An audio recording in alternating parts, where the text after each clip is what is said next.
Hey there, welcome to Finding Fabulous, where this next chapter is about discovering what truly lights you up. I'm Meghan. I'm Kristin. Through the stories we share and the incredible women we meet, we talk about life pivots, next chapters, and that moment when you feel your spark again. Let's find our mojo and light it up.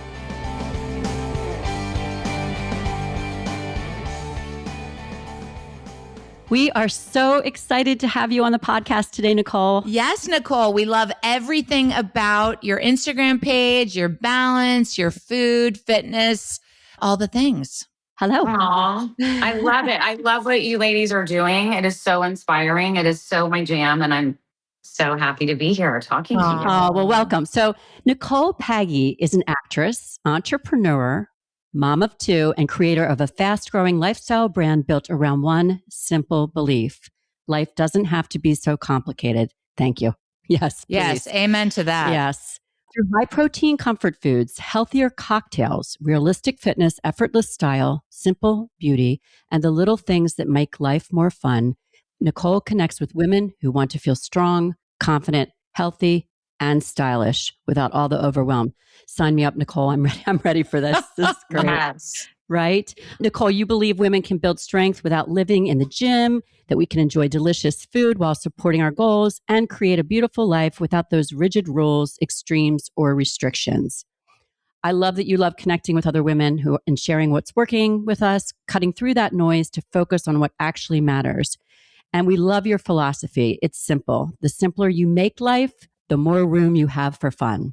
Who doesn't want that? Who does not want that? That's perfect. I mean, we need to be having more fun, ladies. We need to be having more fun. Bring on the fun. Agreed. Bring on the fun, especially in midlife. I feel like we needed a little extra. Yes. Yes. So let's get started on your journey and what brought you to this place. We want to hear about your last name too. Yeah, eventually. we want to hear about well, let's start with your last name. Are you Italian? Well, it's Paggi. My maiden name is Paggi. My whole life thought I was Italian. My dad looks Italian. I mean, I guess I just spoiler alert. But like I get really tan. I have a temper, like all these things. I'm like, oh yeah, I'm Italian. Like we're Italian. We're Italian. We go get the 23andMe. It says 1 to 2% Italian. Oh, Even my goodness. Piemonte is where like my family came from. So it is confusing with the 23andMe because people are from there. That's but right. Dave Moorback, we're not actually Italian. My dad, it's even 1 to 2%. So there was a migration thing going on or something, right? For sure. Because it was like French, France, I mean, definitely Europe. But yeah, the Italian thing was very surprising. And we've been claiming it forever. It was this romantic claim that I always made.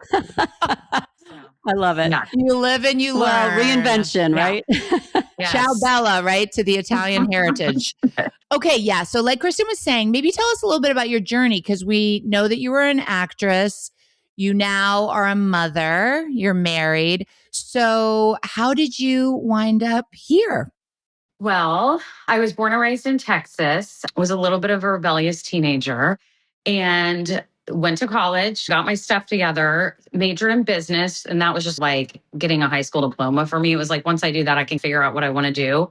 Senior year in college, came out to LA with a girlfriend for spring break, visited an actor, Jensen Ackles, who had been working a lot. He had been on a soap at the time. And I can't even explain it. I just got off that plane in LA and was just like, this is where I'm supposed to be. This is what I'm supposed to be doing. Called my parents from his house and negotiated a 6-month for them to support me for 6 months. And I would take my classes at Cal State Northridge and fly back to graduate because it was my senior year. And that is courageous. Wow. I said, if you will pay for me, I need your support because I need to figure out how to do everything. I mean, you have to figure out the headshots, the agents. Like there's so much stuff. It was just a world I did not know. So they were just kind of like, okay, I don't even know how I got them to agree to it. I think they just knew that I wasn't going to take no for an answer. So when I got back to Texas, I took an acting class in Austin with a woman who was the mom on Dazed and Confused, which was like my favorite movie as a teenager. So that was really cool to take an acting class with her. She was very encouraging. So it's very interesting how just one person can give you the confidence to follow your dreams. Like I was like, I got this. I'm doing this. And so were you always very independent and confident by nature? I guess so. I think I was just impulsive and just did what I wanted. Like I said, I was very rebellious. So I spent a lot of my teenage years just like escaping and trying to have fun and just, I was just always chasing the fun. So I think I just didn't think about it much. I think I was just like, this is what I'm supposed to do. And I just followed my instincts. So I did that, packed up my car. It's that quintessential actor story. Packed up my car. Girlfriend drove out with me. We spent the night in Arizona. Next day, made it to LA. And those people that I had met on spring break basically just took me in.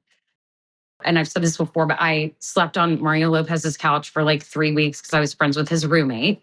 So his roommate, you could just stay with us for a little while. He was always working. He would just randomly come in. So I did that. They helped me get on my feet with this woman who was divorced with little kids. I ended up living with her in an apartment in Sherman Oaks and just got into acting classes and really just found my way, learned my way, took my last marketing classes at Cal State Northridge, flew back to graduate, got an agent, started auditioning. And yeah, I ended up booking my first role with Diane Keaton, was casting a show for Mike White, the guy that did White Lotus. I read for her. When I found out I was reading for her, I was so nervous. I bet. And that was really fun. She was kind of giggling. I read for the lead in Mike White's show, the lead girl. And she was kind of giggling during the audition. And I was just like, why is she giggling? But then she was really sweet at the end of the audition. And then come to find out she was picturing me as the best friend, kind of the comic relief best friend of the show. Because it was a drama. It was kind of like a nighttime soap drama. It was very ahead of its time. Oh, wow. And so I booked that as a guest star. That ended up getting picked up to series. And then they made me a series regular. And that shot in Vancouver. So my first job ever was a series regular, which is pretty much unheard of. Which is insane. And with Diane Keaton? Yes, directing. The first day on set, I will never forget her directing me to my place and me just like, okay, you own this. Like, I just had this mentality of like, okay, you're supposed to be here. You're doing this. Like you just, I mean, I was a little nervous. Yeah, inner confidence, light, and that's wonderful. Great story. Well, and I also think when you're where you're supposed to be, it feels normal. Like it just felt like that's where I'm supposed to be. But I just remember just like thanking God and the universe that I was getting to do what I wanted to do. But that was only a year and a half into being in LA. I lived in New York shortly between that and audition. So anyway, that's how I got my start. That was amazing. I ended up getting a holding deal with Fox. I don't even know if they do those anymore, but it was a holding deal where the network says we want to use you on a different show. So we're basically going to hold you. We're going to pay you money to hold you. And we don't want you to audition for other shows during pilot season. Oh, wow. So that was a big deal. So that all happened very soon. And some people audition for 10 years before they get that. Well, so I got it. Yeah. And also don't get their degree. You got your degree while you were doing this. Yes. Or finished it, I should say. My degree. Thank goodness I did that just so that I knew that I had that. But yeah, so that happened and that led to other jobs and all of that was going really well. And then things started to happen where as I got older, because I always played really young. I just looked young. So I think that was a help getting into the industry looking young. And then things kind of got harder in my 30s, which was interesting because then I wasn't really aging up. So people were like, we don't see her as the lawyer. We don't see her. So I ran into hardship later. And that was very discombobulating. Like I just was like. So when was this in terms of your age? Was this sort of in your 30s? In my 30s, yeah. Okay. So I had worked really steadily in my 20s and partially in my 30s. I mean, everyone has a journey, but it's just like I went from like being really successful. I was a series regular on 3 shows within a very short amount of time to then it just kind of started to get hard. And the industry was changing. There was reality TV. Like a lot of things were happening and shifting. Yeah. And so during that time, I was like, I need something else because I started to sabotage those auditions because everything was weighing on what I did in that room. Like the audition process of sitting in a room with all these women that look exactly like you, looking around, telling yourself why they should get the job, hearing them in the room before you go in the room. Then the transition into the room was always for me the hardest. It's like going from sitting in a waiting room, going over your stuff to opening a door and there's all these producers staring at you. And you're just like, my career depends on this like one moment. So I started to get so nervous. Anxiety provoking. Oh my gosh. So anxiety. Where when I was younger, I was just kind of like, I mean, we'd have 3 auditions a day. I'd have scripts piled on my doorstep. Like it just was different when I was younger. And then it started to get really crazy. So psychologically, I was like, I need to have a backup. So I started a jewelry line. And that was really fun. I started to make jewelry. I created a website. I started selling the jewelry. Like I was like, oh my gosh, I can make something and sell it. So it was fun that I simultaneously had that And at the time, that business was very different too. Like I had gotten it on, like some of my friends gave their celebrity friends some of my pieces. So like Jessica Alba, for instance, my friend was really good Amazing. friends with her.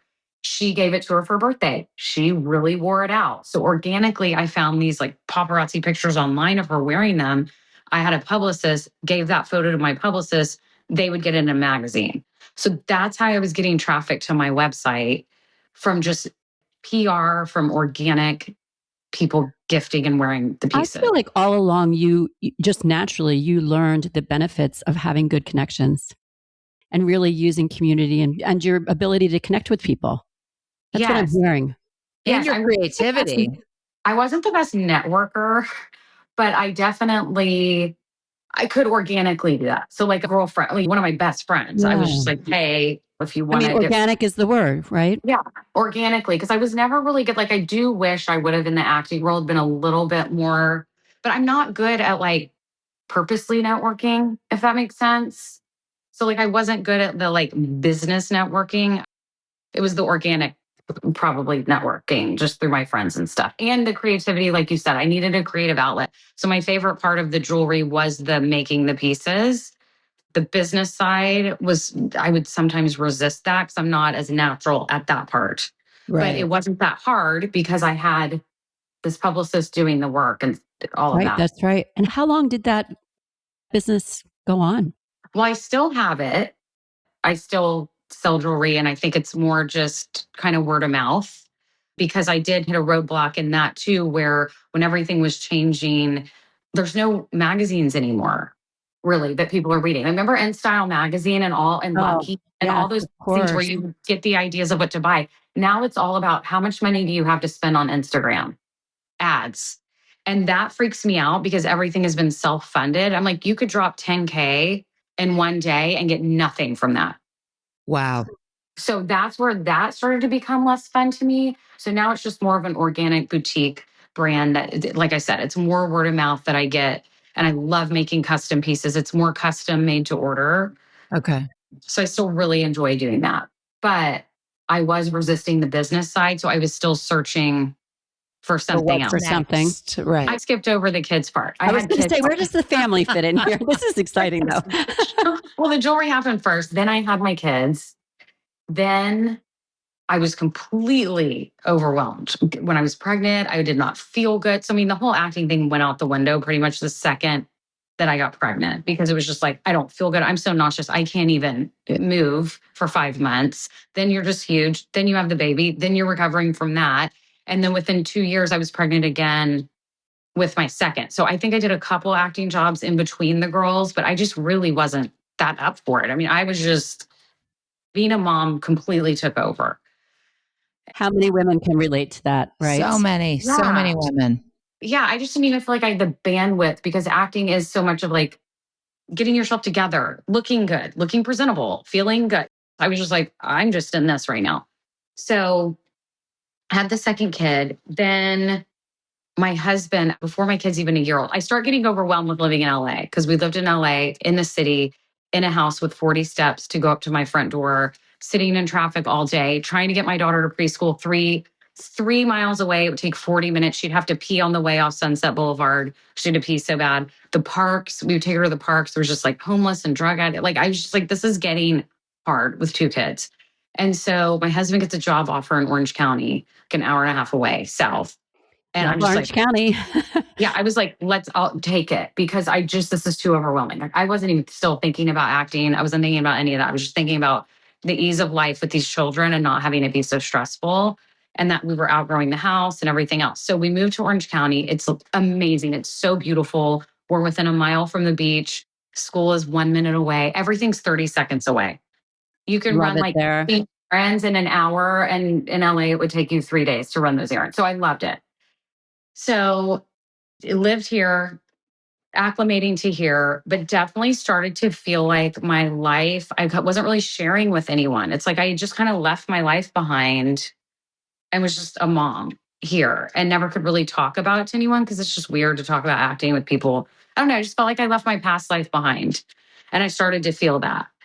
And then COVID hit and I really started missing acting because my kids were getting a little older. And I was like, what am I doing? I need something for myself. I don't feel creative.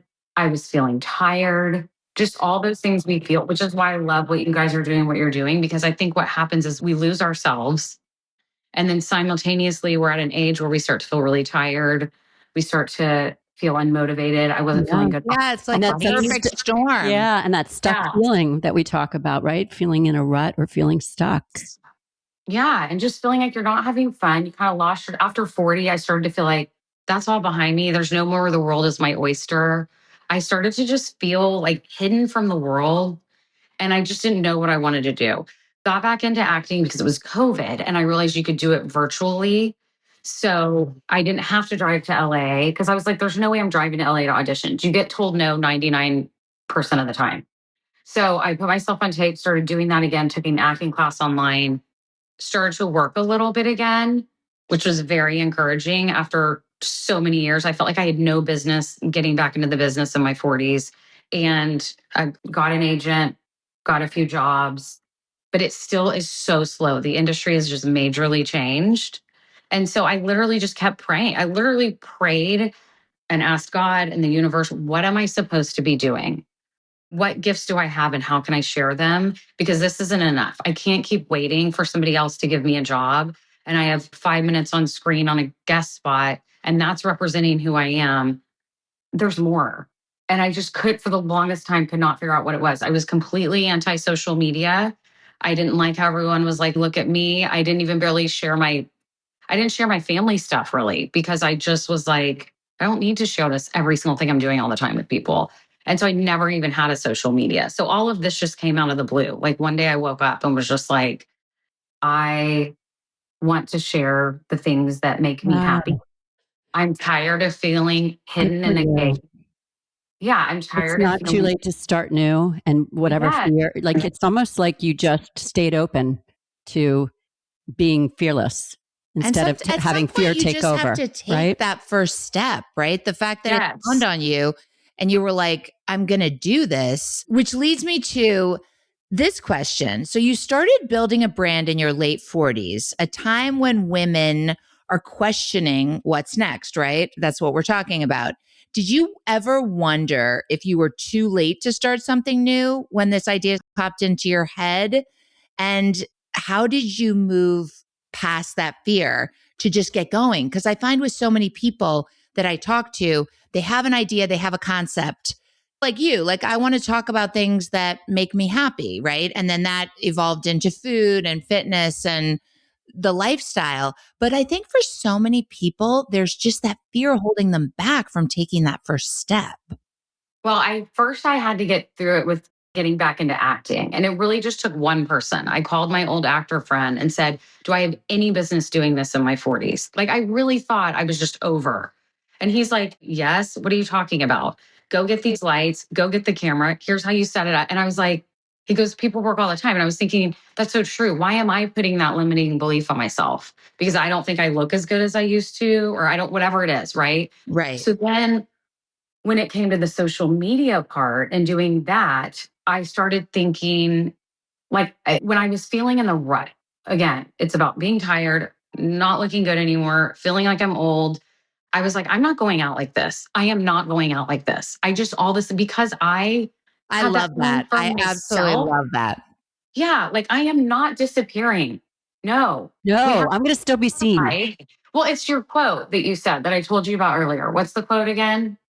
So, yes, the quote is remembering we will die is the secret to a life well lived. Yes. So then I was like, what am I doing? I am not going out like this. I am not disappearing into the ether. I am coming back. So as I started to do that and make myself feel better, I started to think, what do I love to do in life? I love to share with other women. Think about what we do with our friends. Think about just the conversations we've already had. It's like, Exactly. That's right. what can we share that's helping us? I mean, I was also laughing because we'd be at dinners and it's like, okay, what hormones are you on? And like, Right. All the are things. you sleeping better? And like all the little tips that we try to share, that's how we feel better because we're not alone. We're in this together and we're all trying Exactly. to feel better. And so I started, as like I said, I prayed on it so much. And I listened to this one girl that kept saying, you're actually doing the world a disservice if you aren't sharing your knowledge with other people. I could not agree more. Half of it or more than half is the taking that chance to share it, right? Putting Yes, yourself it's out there. actually not generous of you. And you're actually not living in God's path or whatever the universe's path for yourself if you are not sharing your gifts. And that just motivated me too. Like friends would come to my house and have dinner and they'd be like, okay, what did you put in that dressing? Or their kid would eat over and I always getting texts about like how I made something. I was like, you know what? I love cooking. I'm not some chef, but I love food. I'm just going to start sharing that. I'm just going to start with sharing that, how we can simplify things, how I'm getting more fit. I felt like I got more fit with more muscle, and that was making me feel better. And I was like, I need to share that you don't have to get a trainer and do everything we see on Instagram is like so rigid, and you have to just follow this system or it's not going to work. And I see women like pushing their food around with the fork and being on Ozempic and not eating or whatever. Like it's those things of like, you can have these things without having to follow some rigid thing that the world tells us we have to follow. Right. And that's We what I were love just talking about that, weren't we? Right. That And it very was topic. partly due to your page because I love the balance. I feel like a lot of people have lost the balance in life, and I love the way you present it. You can have yummy comfort food, but you can make it a little bit healthier, right? Or Yeah. you don't have to go to a gym. You can start That's right. small, but use weights because weights are what rev up your metabolism and they're Or what who knew are there good was a for certain bone amount density. of protein in that cocktail, right? I mean, just little insights that people Yes. really, that resonate with people. Well, and actually you need more food to build muscle. So hallelujah. Hallelujah. Amen to that. I get to eat a lot of food. I love to eat. I've always been a huge eater. So telling me that I can't eat and I have to go on some diet, no. And when I was running all the time, yeah, I wasn't seeing muscle and then you probably have to eat less. I don't know. But now I love it because I have more muscle. I've actually put on muscle in my 40s and I've done it mostly from home. And I eat a ton of food. So, you know what? That's what it's all about. And you look fantastic. And clearly you've resonated with a lot of people. I mean, you've built a very loyal and growing community. We would say in a relatively short time. Yes, I will give you a little hype up. Yeah. That like less than 100 posts and already 50,000+ followers, which is amazing. It's amazing. It really is. And I guess we want to ask, like, what do you think women are connecting with most? Or what do you think you're fulfilling for them at this I think point? people do feel like they're in a rut. And I feel like everything they turn on is like, what program do I have to, what macros exactly? I'm not saying macros are bad. I think there's a time and a place for them, but like, what macros do I have to follow to like make this thing happen? And it's like, just loosen up. It doesn't have to be that crazy. There's a few pillars that you can follow and you can have that and you can still be muscular and be fit. You can have the things you want. I have a blast on the weekends. I love my cocktails. I eat my food. I go to Mexican and gorge on food. And I think sometimes people are like, oh, you must not eat that. Not that I'm that fit, but like, oh, you probably don't eat that. I'm like, yes, I do. I mean, there's got to be, there's a way to do it. There's a middle ground. That's you right. don't have to be so rigid. The rigidity is what kills me. And I'm also just not built for rigidity. So maybe that's what people connect with is like, okay, wow, that's refreshing. I don't have to count every calorie for 10 weeks to move the needle, Well, yeah. I mean, I think everybody wants some level of balance, right? It just seems more enjoyable. It seems simpler to achieve. Yeah. And that's what I meant about simplicity. I think if we simplify things, then we can focus more on enjoying our lives while we have our lives, while we're alive. Like, if you're so wrapped up every second and every morsel that you're eating and your gym routine and that's not fun. That's just like overtaking your thoughts. So it's like, I want that stuff to be in the background so that I can focus on being present and enjoying the things that I want to enjoy. Boy, that's the mantra for That's the mantra because I think the majority of people, we don't really live in the present between social media and all the things that this society has, the good and the bad. It's very difficult for people to just be in the moment, be present. And I think that's a really important piece of it, right? That kind of ties into all the balance. That's a big part of it. Yeah. And I think that's my through line of the simplicity piece is I was like, why is it so important for it to be simple? Well, because you don't want it to be all consuming. Yeah, you don't want it to be. And in some cases, you can't have it be, right? If you're caring for a lot of children or aging parents, a job, what have you. I mean, Yes. it fits into life. Well, and we had talked about menopause. Megan and I had talked about menopause or perimenopause. Did I talk to you about perimenopause a little bit or menopause? Yes, definitely menopause because I thought it was just brutal. Well, and all of that is, I know, very consuming, but it's like you're probably already, and part of me was like, in the beginning, I had for women over 40. And then I thought, you know what, there's so much of that out there. Maybe I'm not the person that's constantly talking about perimenopause. Yes, that's happening, or menopause, because I have friends in both and women around me everywhere in both. That's happening. We know that's happening. And there's experts that are talking about that. We're getting our advice. So as we know that's happening, I'm over here being, and here's ways to make this easier without just totally hyper focusing on that and making that my brand. I actually am sick of thinking and talking about that all the time. Like that's a Agreed. I given. think it's oversaturated and it's coming for Yes. us and it's a part It's of life there. and it is what it is. It is. Exactly. Yes. And but maybe I'm not that person. And it's not that those people don't serve the purpose. I'm going to need to refer to those people. But I was like, Sure. I don't know that No, of I also course. want to be talking about it because I want that to kind of stay in its lane. And then I want to, again, still enjoy like even that stuff, simplify the perimenopause, menopause stuff as much as we can so that we can then also enjoy our lives and not be just like so hyper focused on it all the time.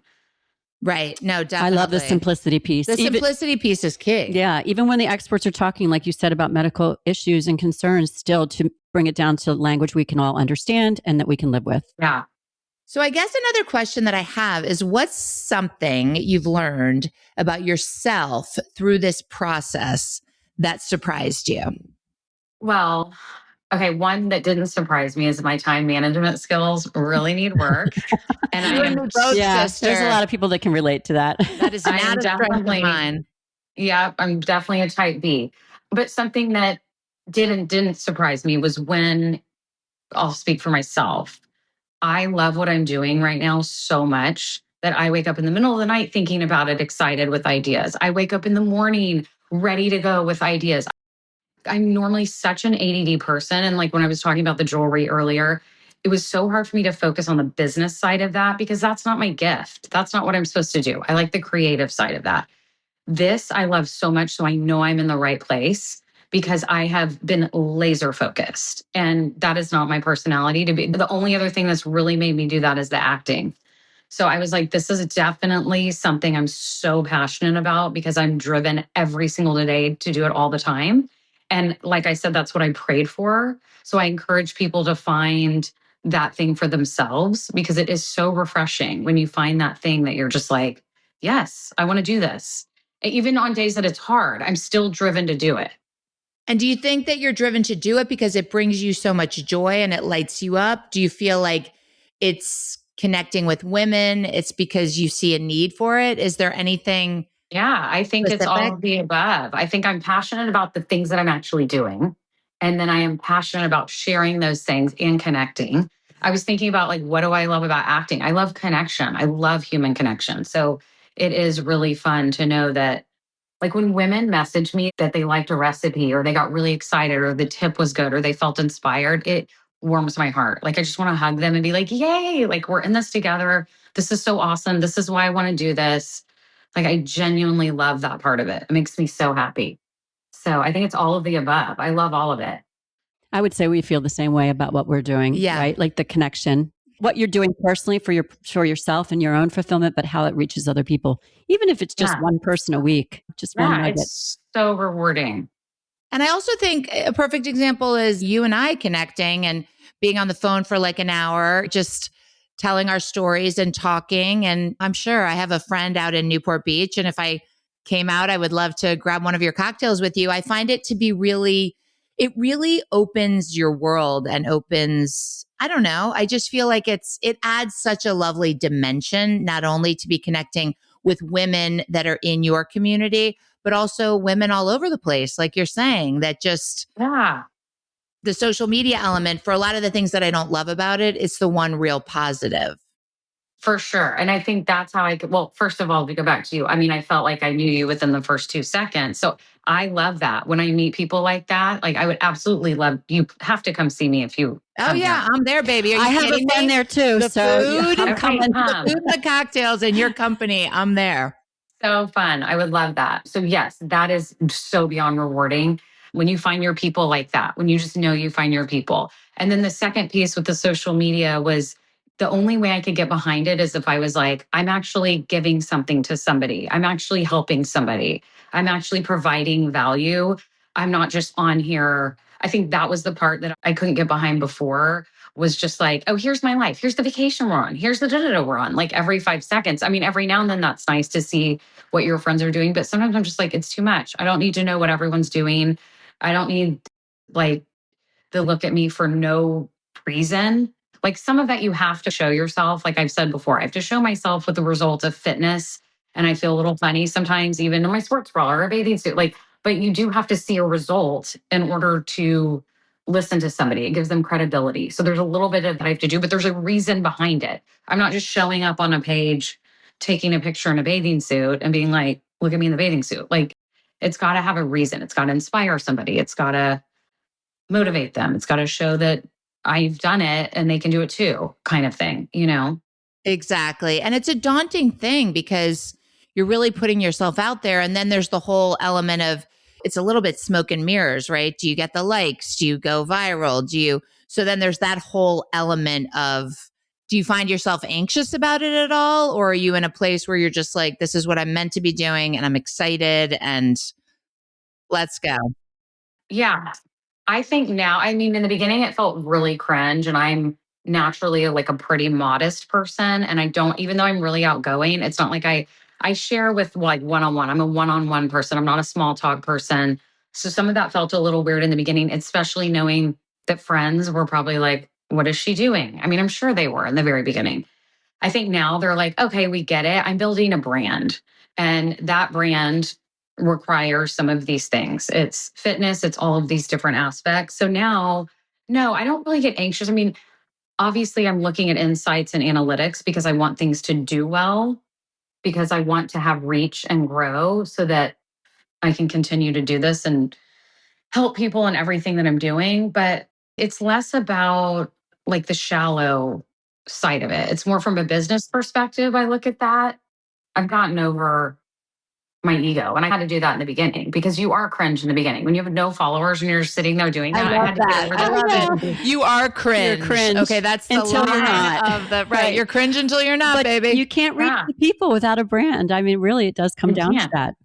So it doesn't work. So there's so many things I want to do with it. And in order to do that, has to also be a business. Like it's not just for fun. I'm doing a business that I'm passionate about. Exactly. So. And also it's a marketing tool, right? I mean, that's the bottom line. You need to self-promote and market. And that's really no different than if you're working at a larger company, right? You're just your own. It just so happens it's you and what you're doing versus what a corporate entity is doing. And that's where acting training really helped me. Because I had to sometimes I would have to step into roles that I didn't write the role. I didn't necessarily feel that comfortable doing that, but that's what I have to do because I'm in that character. I'm committed. I'm doing it. This is like that. Even though this is me, I'm stepping it. It's a business. You step into it and you do it and you don't. I mean, if I sat there and got self-conscious about every single thing, I just wouldn't have ever done it. Yeah. And do you feel super supported by your friends and your husband and your family? Definitely my husband and my family, and definitely a lot of my girlfriends are just so happy. There's definitely the people that you feel that don't necessarily engage much or talk about it. Yes. Like I have one of my best friends. It's like anywhere we go, she's like, follow her on Instagram, follow her. She's so amazing. She's my biggest cheerleader to the point that I'm just like, it's so cute and sweet because it feels just so beyond supportive. So I have a lot of friends like that. And then I think some were slow to warm. And then some kind of don't say anything. So it's interesting. But I don't even worry about that. I'm like, you know what? I'm not doing it for you. It might not be for you. And that's actually okay. It's for the people that it's for. Exactly. And maybe it makes you feel uncomfortable. You might have your own issues with it. I don't know why. It doesn't really matter. I'm not going to worry about it because you are not paying my bills. You are not my future. Like, I'm just not doing it for you. I'm doing it for me and for people that it helps, you know? Nose to the grind. Just keep focused on yourself. Yeah.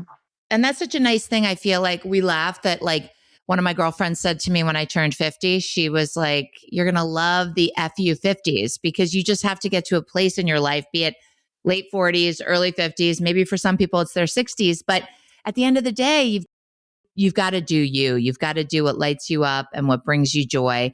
And when we're younger, I feel like we spend so much time worrying about what other people think, right? And getting all those approvals and keeping the judgments at a low. And it's not about that anymore.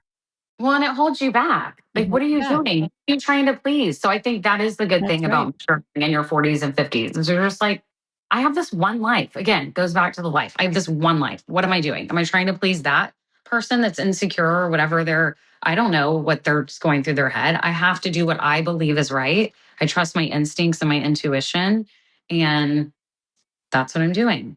Well, I have to say, you're doing a great job. And when I saw your page, I just could not stop. It's joyful, it's happy, it's pretty, it's light. I mean, the food is delicious, your personality. So I think that what you are doing is definitely, I feel like you found your fabulous. Do you feel a little bit like you found your fabulous? I do. And I love what you're doing because I hope that other women take note of all of this and just do it. Just do the thing. That's what it is. We take the baby step. And by the way, even if it's not the right path, this is what I kept thinking. You still take the steps. It will lead you where you're supposed to go. But if you just put one foot in front of the other, and I kept thinking like an athlete, it's reps. Just keep getting the reps in. Keep getting the reps in. Who cares? Put your head down. You're going to fail a million times. Any athlete knows they had to kick the ball 5 million times to finally nail it.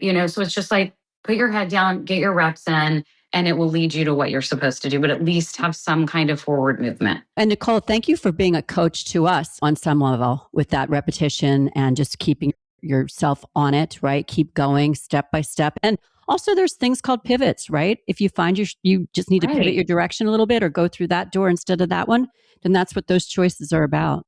Yeah, it's not always linear, right? It can sometimes be a little curvy.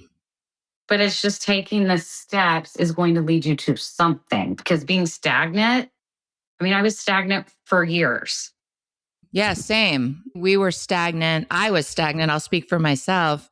And I feel like once I took that first step, then there was all of a sudden this hope and this light and taking my power back a little bit because 100%.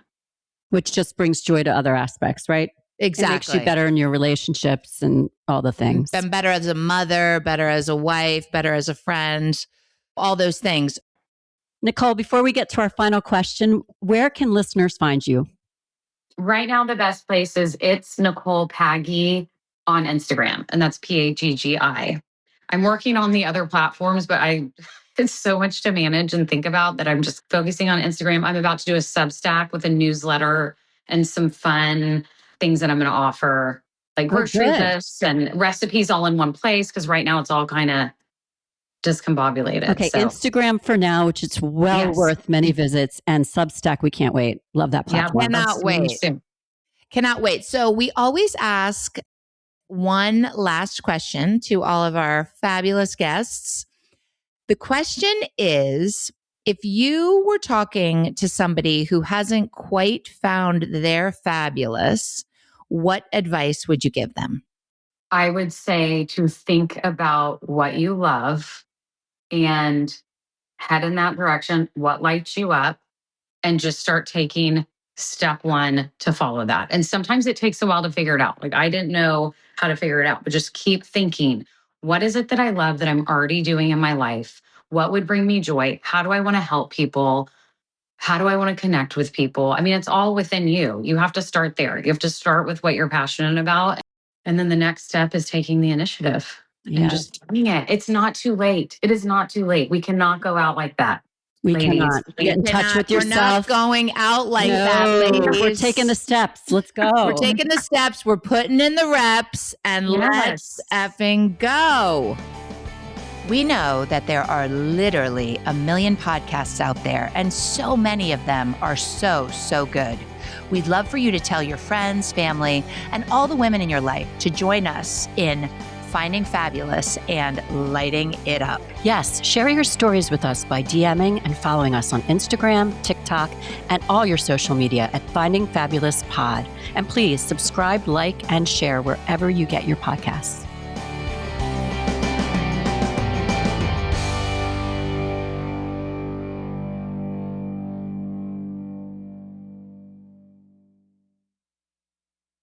podcast is part of the Sound Advice FM network.